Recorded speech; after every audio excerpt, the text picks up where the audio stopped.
Emma, a friend was saying. I'm Samuel Tinedu. Tinedu, Emma Tintin Ben says I will train for this deal. How long have you been waiting? Emma Tintin, I train deal where I always be an dream in the same car. My boy Asante Kotoko. I'm dreaming and so I'm dreaming and so I be. Tinedu said, wanted to in your the door free. Kumasi. Till free.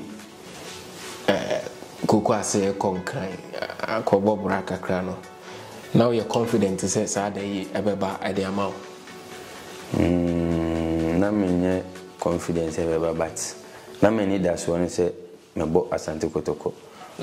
But me say, me dream na, me kangina abim. And CCA finally withdrew her, saying, Ufili, Sena, to say, your body as Kotoko. Player, saying the whole feeling at the end of the month. We feel happy, and a bram tis a Kotoko for permanent Japan. Said, stop me fancy now, money Kotoko for a pemi. Free fee by found near my bar, a son I do a call residence. I will be a veteran, SCK. You will say young players will be DUH another or more area. First of all, more na dia nkomodi na oni didi asem no so e ka che on amoye me playing mates and yomo na ebo second division eboni no mo te se Kotoko for pem no mo ni age eno omo hu me nso no omo ni age semeko no mo wish me all the best. Okay, some decision we na difficult adma say Kotoko ebo dra waso so off wote ne kane no na edima ho na oni susu ho anasa na easy say obe decide say obe ba ma yehu say na etie de na easy me ne me colleagues ni bi na adwene ho no ma confidence metimi aye nko o colleagues o mo so bo ada team da na say o mo ne o mo na wo Legon City.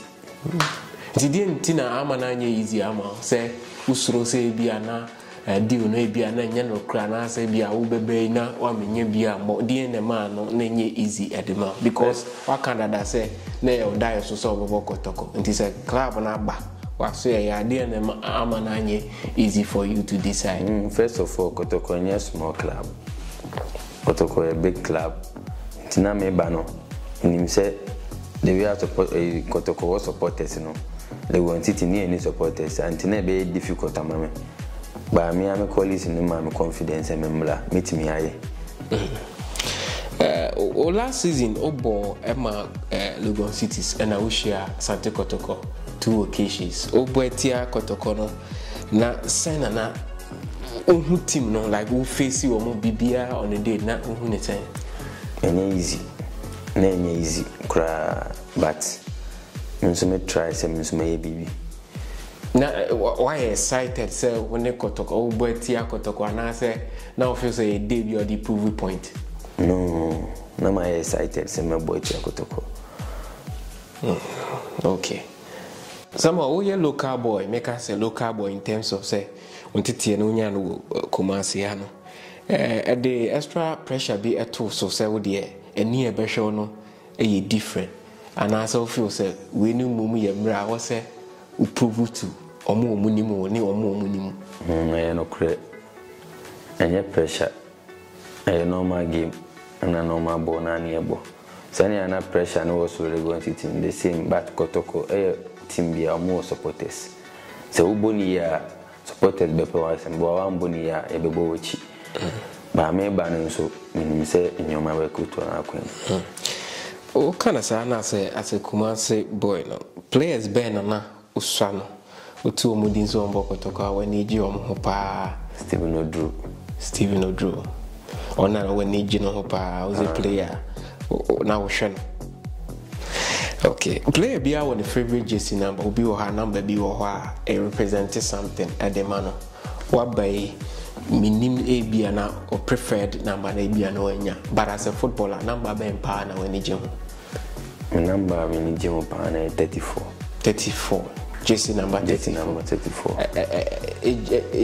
a sumbo ma ojina homa den e ma wo abrabo mu ntina aka say the jersey number 34 when you jehon me bo premier ofro no me jersey number me share no first and 34 nti me hu say na sumbo ma me na a player bi a sheda ninti na motivate you na say o player bi a wani gino ho a sheda na me player bi a sheda awa bokotoko pe sa ndi Richard Senenu nti Senenu nti na we choose for 34 no because o share the ball kotoko Senenu am godfather nti ni rule na wo no so no anso na wo bo nti wo feel say wo ba kotoko se na ko ye man o je Senenu number na bebo me pa na only players ni bi edin komo dada omo wo team ni mu ene omo a wanya akonya na ebi mu akasa ade ensem no omo akacha of team no